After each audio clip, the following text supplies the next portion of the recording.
How are you doing, guys? It's a Wednesday morning, mid-February. Had a good DJ set on Sunday. It's nice to be back playing music for people. I really enjoy it. Today we're going to talk about one of my favorite labels. And if it comes down to it, I'd probably listen to this label as much as any label,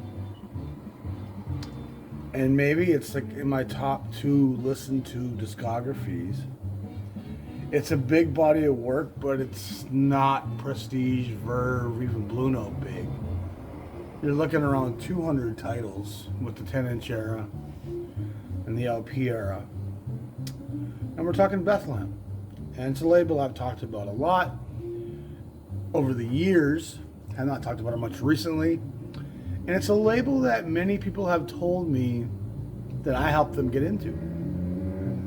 And so, I guess I'm kind of proud of that I've helped popularize Bethlehem. It's a fantastic New York label, small label. Gus Wilde was the founder. They started out kind of doing pop show tunes and trying to find a niche. And it was eventually a young Creed Taylor who came into the fold and convinced them that they should do jazz stuff. Chris Connor.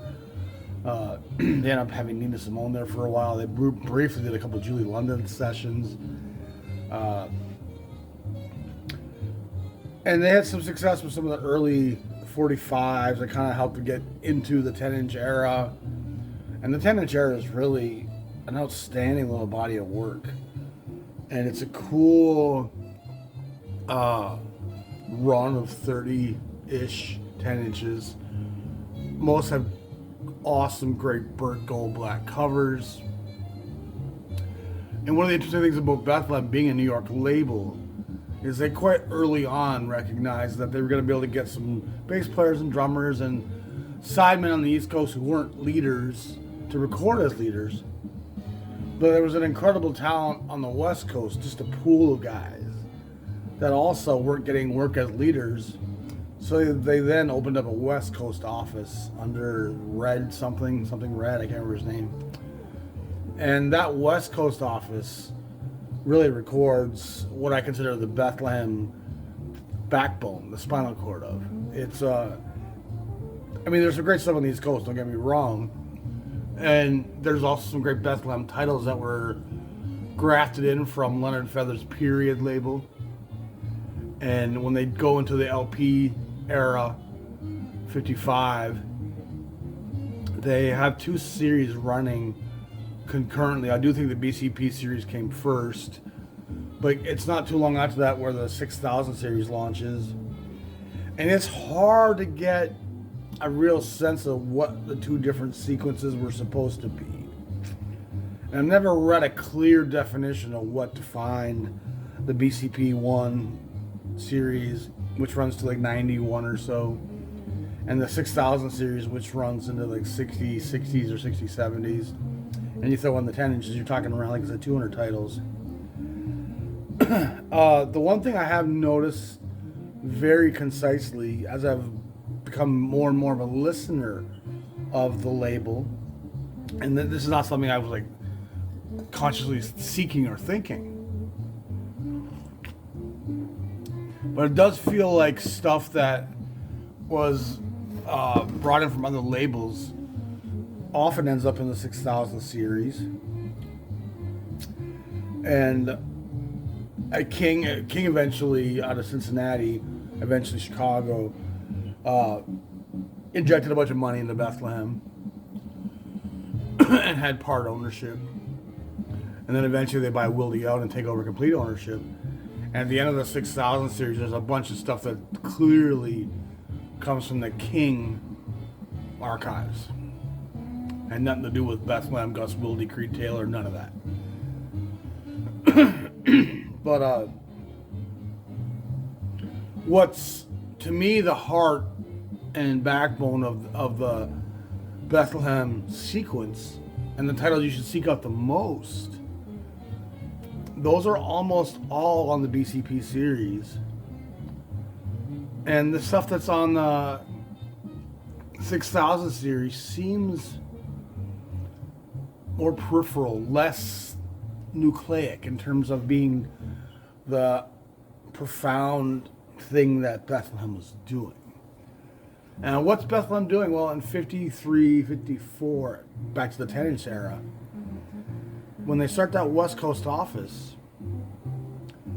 they start recording the great players out of the Woody Herman groups, the Stan Kenton groups, who were part of those incredible big bands, who were very progressive, very modern, not your standard. I mean, this is not Paul Whiteman, Benny Goodman swing. This was, Herman stuff was probably a white bassy with a real good swinging core to it, and simpler than the Kenton stuff, who, in some ways, Kenton was a bit of an Ellington in terms of his compositions and his arrangements and his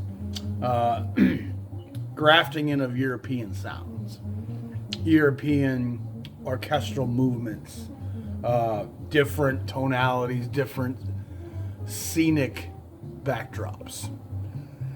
You don't really get an album of Basie or Herman that felt like this might be a vacation in the south of Spain, or the Balearic Islands, Ibiza, Mallorca.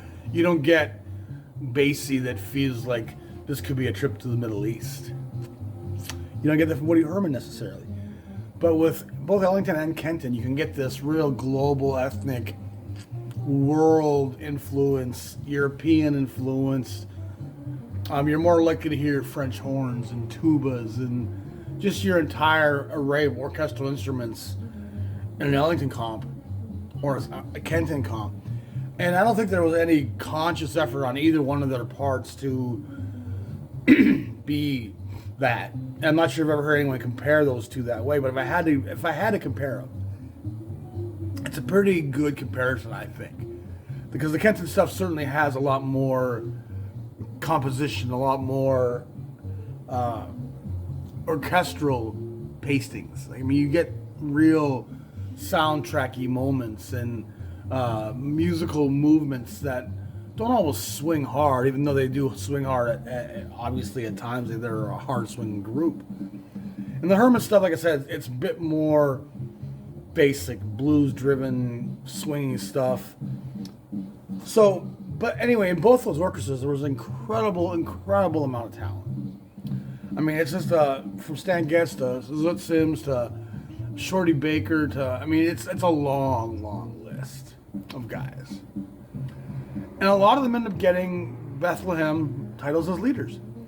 Some of them get some work at Capitol, which was still kind of an up-and-coming label in the early 50s. I think they started in the late 40s after the war, Capitol. And they weren't by any means a jazz imprint. They had a whole array of stuff from country, blues, western, to pop, to, I mean, just whatever you have. I mean, the Capitol was wanting to ascend into the big boy echelon of RCA and Columbia, but they still were doing some jazz titles. And that Stan Kenton Presents Jazz 10-inch series, which ended up in an LP series, there's some pretty amazing stuff there.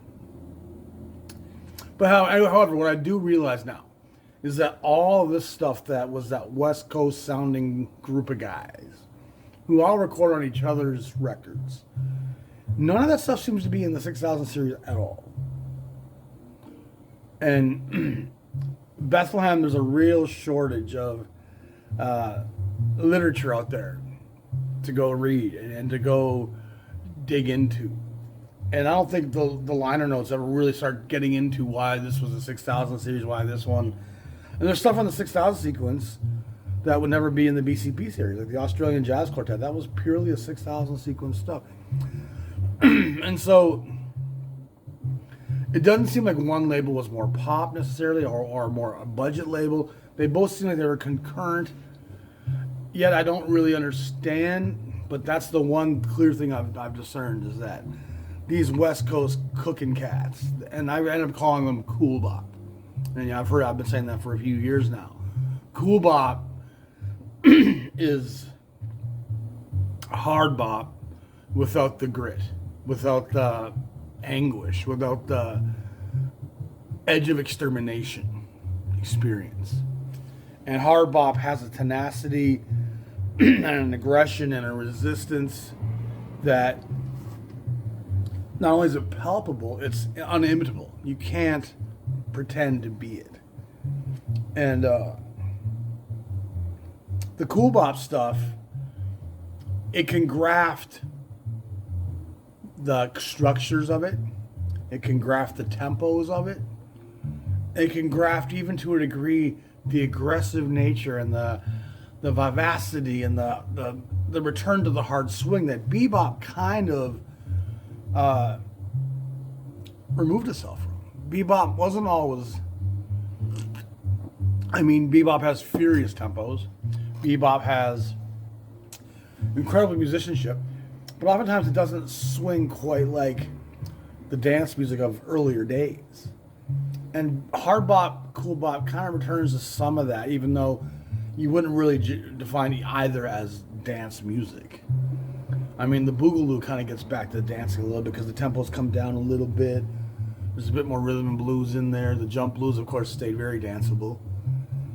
But hard bop, cool bop was never really a danceable music, although it was more so than bebop was. So this pool of musicians that's clearly all in the BCP series, also in the 10-inch era, 53, 54, it's really an incredible pool of guys that knew what the East Coast black guys were doing. They weren't playing it in their big group ensembles with Kenton, with Herman, with Claude Thornhill. So they were kind of anxious to chomp at the bit to do something more modern, more cutting edge.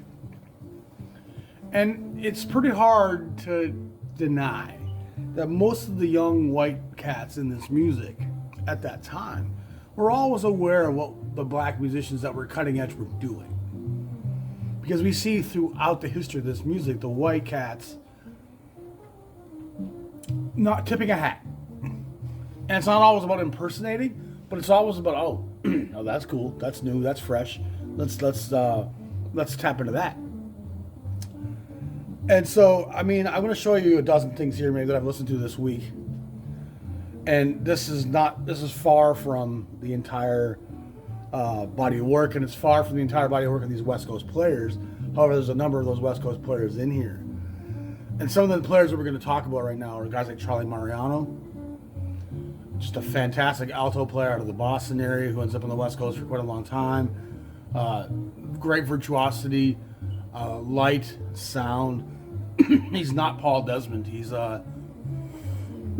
more Charlie Parker. He's more grit. He's more aggressive, but still beautiful in tone. He's probably somewhere between a Cannonball Adderley and a Charlie Parker. And I'm a huge fan of Charlie Mariano. You guys at Frank Rosolino, the fantastic, very virtuistic trombonist who comes to a tragic end, but his recordings here for Bethlehem are just outstanding. You have the Williamson brothers, Stu, who's a great fiery trumpet player, some of Nat Adderley's tone and brightness and sharp, aggressive tenacity. Stu Williamson's not a Miles Davis or an Art Farmer. Stu Williamson cooks like Clifford Brown. He cooks like Nat Adderley. He cooks like who's the kid who took over for Booker Little. He's bright. He's very acrobatic. He's very his tone's full of life and juice. It's not dry, but it's not cloudy or milky ever. It's very bright and adds light to any session. His brother Claude was a fantastic pianist, and also from the East Coast. These brothers, Vermont or New Hampshire, one of those two states they're from. Again, ended up on the West Coast with Kenton, and I think one of them played with Herman for a while too. You have guys that are Max Bennett, the great bassist, who ends up in the Wrecking Crew, if I remember, along with guys like Bernie Kessel. Just a fantastic bassist, ends up on a lot of sessions as Stan Levy, the drummer, a guy from Philly, if I remember, who plays with Parker and Gillespie for a while, ends up on the West Coast, does a couple sessions for Bethlehem as a leader. And these guys are all kind of playing on each other's records. Conti Condoli, another great trumpet player, who, if I remember, ends up in some of the show bands of the 60s and 70s, in the orchestras of the television and Vegas bands. But Conti was a great player. Again, a lot of brightness, a lot of harmony, melodic styling. I mean, it's just an incredible assemblage of guys that were excited to be given this opportunity to record for a small label something of high integrity that they were anxious to play, that they were eager to dip their toes into. And when you're playing in the structure of the big labels and the big bands, it limits your ability to express where your own interests lie. And in this, it's a bit like a rapper who is on a lot of records as a side doing soundtracks for pop singers, doing a little verse on there. What he's able to say on that verse is going to be much different than when he can express on some small little independent rat label where he's the center of the focus. And these guys are just, you can just sense their eagerness and excitement to be given this carte blanche from the West Coast Bethlehem division and to record what's some of the coolest jazz of 54 and 55. And I mean, I'm going to be honest here. If you think about Clifford Brown, Max Roach Quintet, which is the cutting edge in jazz in 53, 54, 55, that group was insane. Harold Land was just amazing. Clifford Brown was redefining the sound of what music was and hard bop was going to be. I mean, they're the kind of the prototype for what hard bop becomes. Not a term that they defined, but it's like they are the architects. And then you have the Miles Davis Quintet with Coltrane, Garland, Chambers, and what am I missing? Philly Joe. That were definitely in that template they were doing. And you have the Blakey Messengers and that whole East Coast assemblage of aggressive young black talent. And that whole vibe that was happening 53, 54 as bebop kind of comes to a very quick end, and hard bop kind of ascends. And meanwhile, I mean, there's a lot of things happening in the jazz landscape. The Cool is trying to establish itself, and that's also on the West Coast. Guys like Chet Baker and Jerry Mulligan to some level. I mean, of course, Dave Brubeck. That was happening at that same time, and that was much more toned down. I mean, you won't ever hear Cool Bop coming out of a Dave Brubeck record. Chet Baker, I've heard him a few times play fairly aggressive, fairly tenacious, but for the most part, he plays melancholic and the Cool. And so there's a lot of things happening, but these guys were so excited to be able to play in who they knew were the idols of this music, but white America had no idea. I mean, it's something we are confused about as jazz fans. In 53, 54, the landscape of music in this country, nobody knew who the fuck Miles Davis, Clifford Brown, or Blakey were. These guys were very much under the radar. And if you don't believe me, go get a 1954 Playboy, look at the Jazz Readers poll, and look at all the players. I mean, more of these Bethlehem players are going to be in those polls than any of the black guys. The black guys were still very peripheral. And, I mean, that's one of the great tragedies of this music. None of them were recognized in their lifetime. Very, very few. And a lot of them ascended to greatness posthumously. I mean, even the great Monk, his legend has continued to grow. Even though he ended up on Columbia, his legacy was very much diminished during his lifetime compared to what we think of him today. And then that hindsight makes us misshape what those days looked like in that time. So it was, but it doesn't mean that these white West Coast cats didn't know Blakey. They knew who Clifford Brown was. I mean, the whispers spread quickly through the orchestras and groups of America, like, oh, what Clifford Brown's doing out of Chicago and Emerson, that's going to change things, isn't it? So that's a new sound. What Blakey and the Messengers and Horace Silver and that whole assemblage of guys is doing, that's a new sound in rap. And so that cutting edge is very clearly aware in the community that is the jazz players. And so the guys that we're talking about today were all just excited. You can just sense it, you can feel it. And it makes for an incredible little body of work. And I've never actually counted how many titles there are. It's probably 25 between all the different leaders and sessions that they're on. And I mean, they're these guys are sprinkled throughout that Bethlehem catalog. So I mean, you could really extend that work if you started counting every record that a Claude Williamson showed up on piano, or every record that Max Bennett showed up on bass. I mean, they're on a lot of the Bethlehem catalog in this time, and Bethlehem does do a lot of stuff. But that's the other weird thing about the BCP versus 6000 series. It just looks like the Gus Wilde, Creed Taylor arranged, produced sessions are the BCP sessions. But even not all that seems very clearly defined. And a lot of what was done on the West Coast was done under a different studio, different setting, different producer. And so, I mean, I wish there was a better authority out there on Bethlehem. And from what many have told me, I'm one of the Bethlehem authorities out there. And I'm just going by having the catalog and knowing from what the records themselves say. Well, there's not like there's some handbook to understanding, like with Impulse or Blue Note or with, I mean, all those other labels. Bethlehem's a very mysterious being that I'm trying the best I can to define. And of course, we know Creed Taylor was there 55, 6, 7 before he goes over to ABC and helps launch Impulse eventually. And then, of course, on to Verve, and then eventually to CTI and then A&M. So Creed Taylor's arc is an incredible slice of the jazz story. And what he does is always on the accessible side, the listenable side, and that was further very evident when you get to the Verve stuff, when you get to the CTI stuff. But when he comes to Gus Wilde at Bethlehem, he was really not only an unproven talent, he had no training, he had no knowledge, he had no reason to be there. He just wanted to do it and kind of almost forced his hand and just said, Wilde, let me show you something. And brought in some talent and helped. I mean, it's a pretty incredible story in some ways.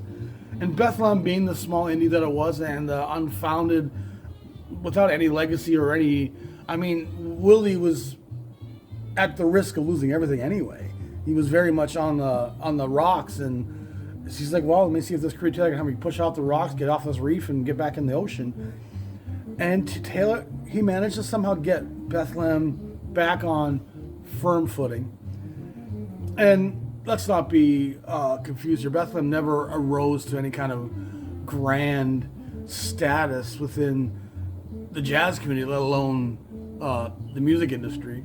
And it's a very underappreciated, underlooked at label today still, even with me talking about it, other people now talking about it. And I'm not sure if anybody's reissuing the Bethlehem stuff right now. I know there's been a few things over the years, mostly Japanese imports, and I think a few Spanish labels have dabbled in a few titles. I mean, it's an interesting story, though. I mean, jazz has a lot of these little labels, and Bethlehem, more so than a lot of them, they're a 200 album pedigree is a pretty good chunk of the jazz canon. I mean, unlike some label like Discovery that had maybe 30 titles, or even smaller labels like Jazz Time that had like 6 titles. 200 titles is a pretty impressive. And the period stuff he buys from Leonard Feather, I mean, the Mingus stuff on there, there's some really cool stuff.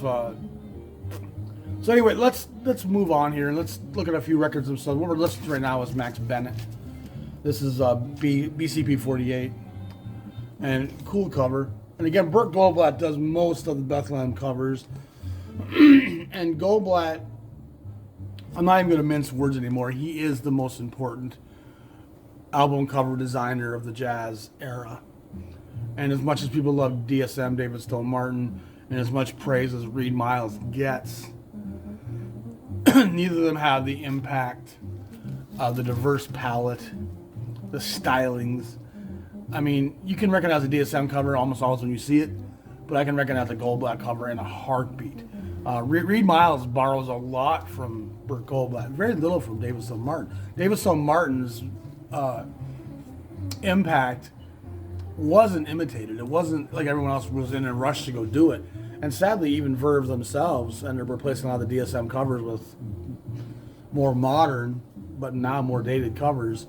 Burt Goldblatt's imprint was everywhere, 53, 54, 55. I mean, I've talked about it many times, but on so many labels, he was doing what graphic design needed. And it's just a wonderful chapter in jazz history. So again, Max Bennett here, the bass player. And again, let's look at the sidemen on this session.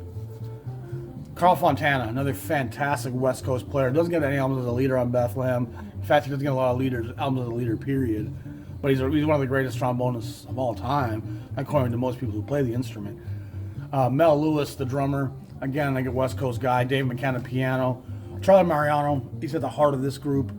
Jack Nimbitz on the baritone. Nick Travis on the trumpet.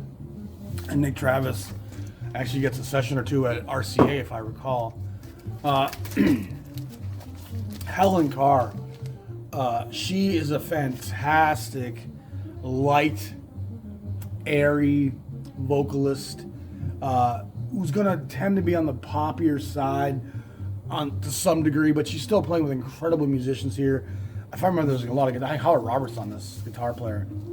Yeah, with Red Mitchell, the bassist, and Cappy Lewis, who's a fantastic trumpet player. Again, a West Coast guy. I think he played with Claude Thornton, if I remember. But Cappy Lewis has a great record on Hi-Fi Jazz. You can see this guy has some real chops. But I mean, this is a beautiful gold black cover with the pink overlay. She has a 10-inch as well on Bethlehem. A lot of these guys, Max Bennett, Stan Levy, will have a song with a singer on their record, one or two songs, maybe one song aside, and it's almost always Helen Carr. So she was firmly rooted in that group of guys, playing and singing and lending her vocals. I really enjoyed the song Summer Night on here. Fantastic. Beautiful artwork. That's Bethlehem number 45.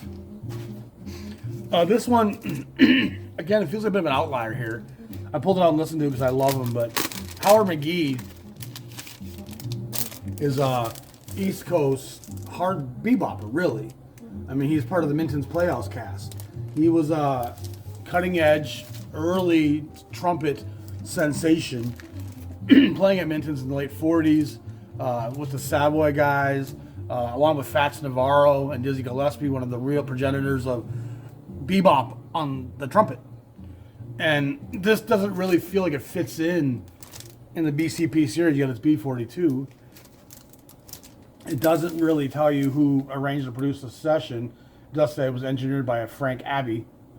Of course, the great Burt Goldblatt cover with the Vespers of Smoke and it's just gorgeous stuff. And the baritone sax is Sahib Shihab's on the baritone. I think he plays tenor on a couple tracks too. Young Duke Jordan, Percy Heath on the bass out of Philly, and Philly Joe Jones, of course. So very much an East Coast session. And boy, there needs to be someone who comes along and tells you more about the pedigree of these Bethlehem sessions. I wish, but Four Horns and a Lush Life, again, a cool cover. This is led by the great Russ Garcia, who is a great arranger of modern, cutting edge. What's a good term for it? I mean, it's definitely jazz, but it definitely has a lot of show tune and soundtracky feel at times. But again, the playing here, Frank Rosolino on the trumpet, Herbie Harper on the trombone, who gets some great work at the Nocturne label, which ends up on Liberty eventually. Tommy Pedersen on the trombone, Maynard Ferguson, who doesn't show up at Bethlehem a ton, but Maynard's another one of those West Coast guys on the trumpet that's just Condoli, Stu Williamson. Stan Levy on the drums, again, great West Coast, originally from Philly. Marty Peisch on the piano, who again is a great composer and arranger and contemporary of Russ Garcia. And then a Dick Holligate on the baritone sax. Interesting stuff. Not quite a hard bop session or a cool bop session. It's a bit more compositionally driven. This record cooks, absolutely cooks. Stu Williamson, the great trumpet player as I was talking about, you can hear his Get Dizzy influences and his, excuse me, Clifford Brown influences.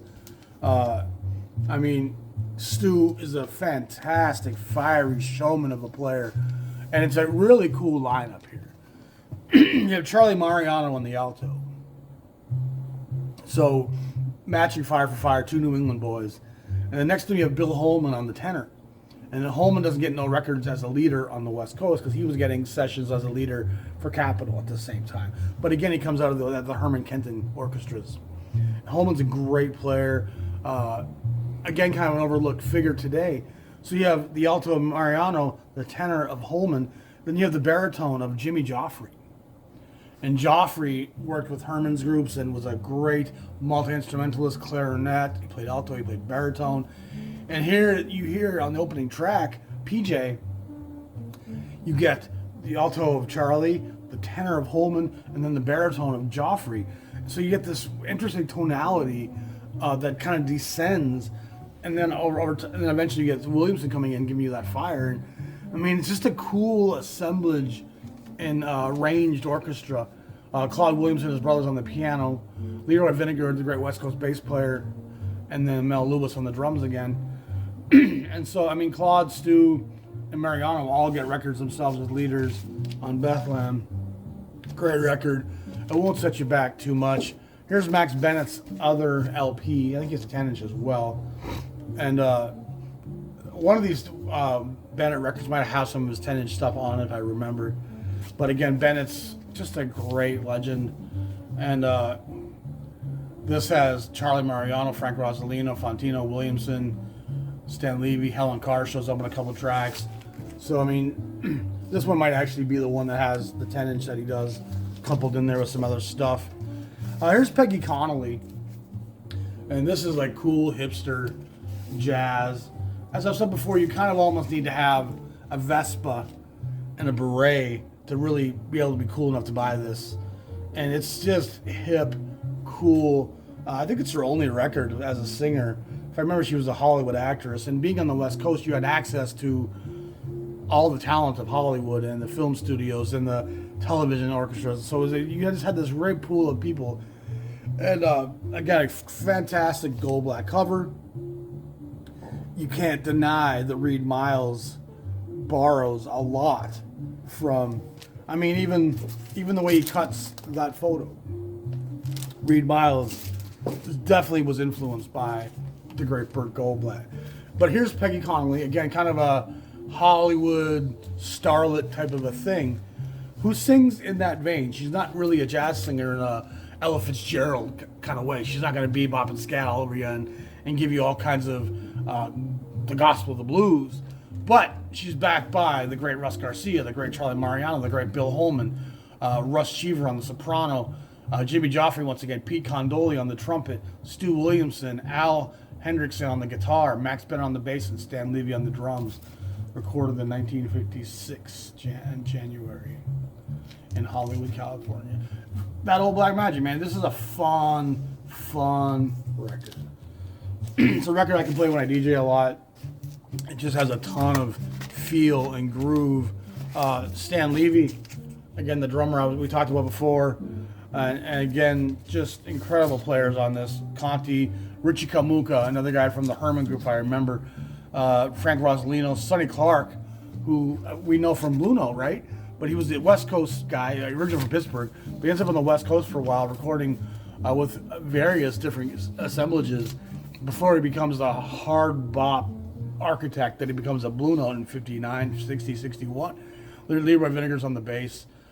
Stan Levy leaves jazz by like 63 or 4 or something, but he's one of the great drummers of that era. The Happy Jazz of O.C. Johnson. O.C. Johnson was a great drummer. I believe this was a period session that they got, and so this one ends up on the BCP series, BCP 66. I mean, I wish I could have dove deeper into, I mean, I can go through every one of these Bethlehem records, but who would watch a 17-hour video on Bethlehem, you know? And this is just what I've listened to this week. But again, you got a very firm period lineup here. Most of these guys recorded some degree for leaders for period. And period was a very short-lived enterprise. Leonard Feather, the great music critic, helped found a little subsidiary called Period Records. And they do some great titles. Thad Jones, Sonny Rollins, 49, 50, 51 in there. And then the parent label's like, this is not making us much money, and then, so they scrap it. And I mean, there's some great Django Reinhardt. I mean, there's some cool stuff. Maxine Sullivan. But this is definitely a period session that Bethlehem ends up owning. And you can tell even just by the personnel in here. Thad Jones on this, Milt Tinton on this, Frank West is on this. And so that there you have some bassy guys. Dick Katz shows up on the piano.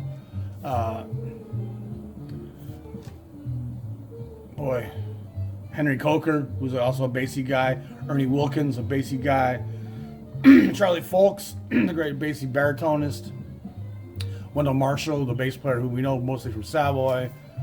Benny Powell shows up on something. I mean, so it's a lot of bassy guys. Eddie Jones. So fantastic stuff. OC, of course, plays a lot with Milt Hinton over the years. Barry Galbraith, Hank Jones. I mean, just a great session guy who ends up on a ton of records, like just thousands of sessions. But he gets a record as a leader here because a lot of times bassists and drummers didn't get leadership roles. And so when a little label pops up like Bethlehem, the easiest guys to sign are bassists and drummers, but they're affiliated with so many legends that you're going to get that kind of a cast playing on that session. So, cool cover.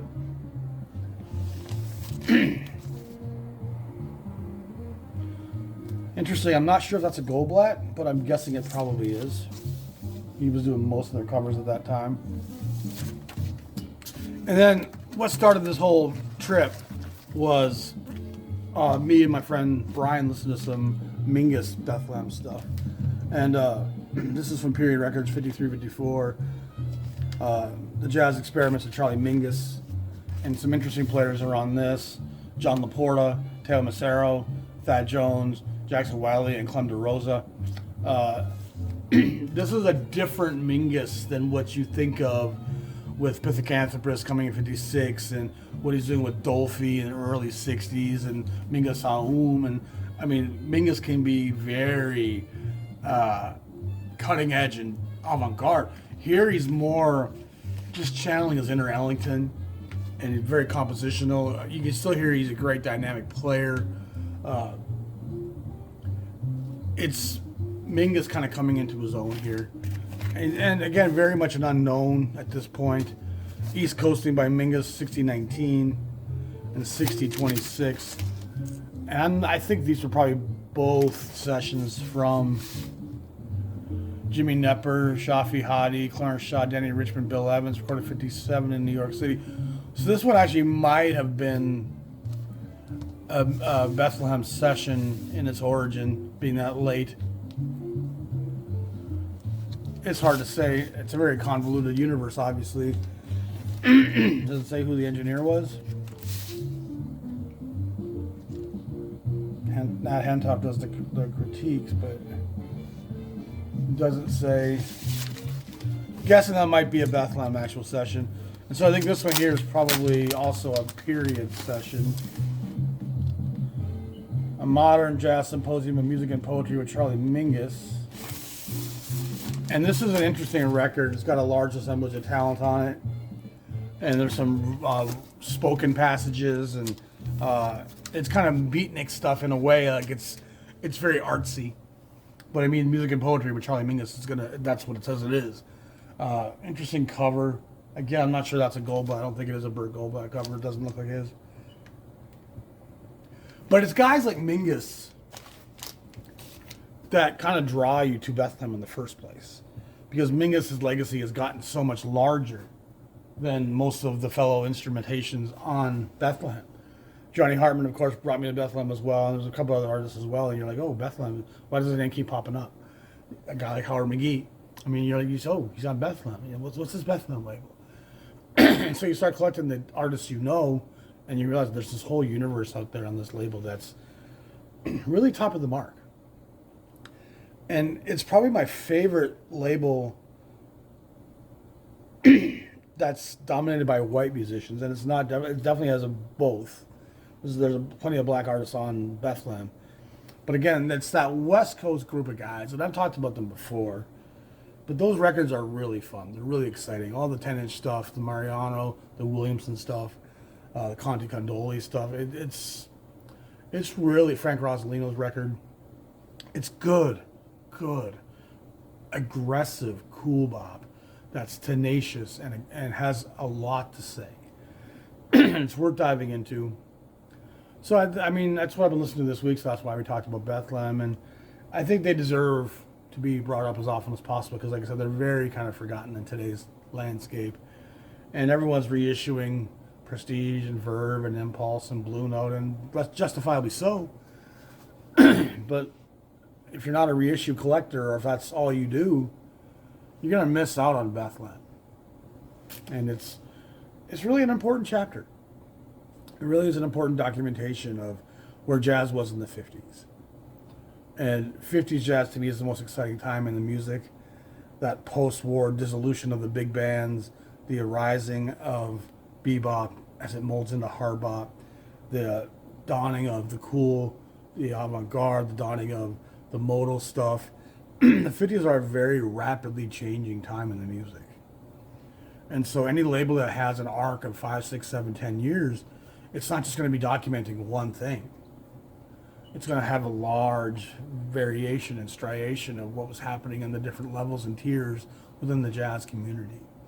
The tree had branched in many ways. And most of them have crossover on some level. But it's a fun tree to get to know and to climb down different branches and get to know different communities, different neighborhoods with the jazz kingdom. So anyway, Bethlehem, worth digging into. Please help support the cafe and the channel. Hit my Patreon. If you want to pledge some money to the YouTube, thanks. The best way, of course, is through PayPal. We also pay bills right now. But we don't do it for the money. We do it for love. Y'all be safe. Y'all be strong. Keep your heads up. And on some level, keep your head down as well, because there's a lot of ugly going on in the world today. But we got to stay positive. We just got to... I mean, if these guys can survive what they survived, we'll be all right. Talk to y'all soon. Peace.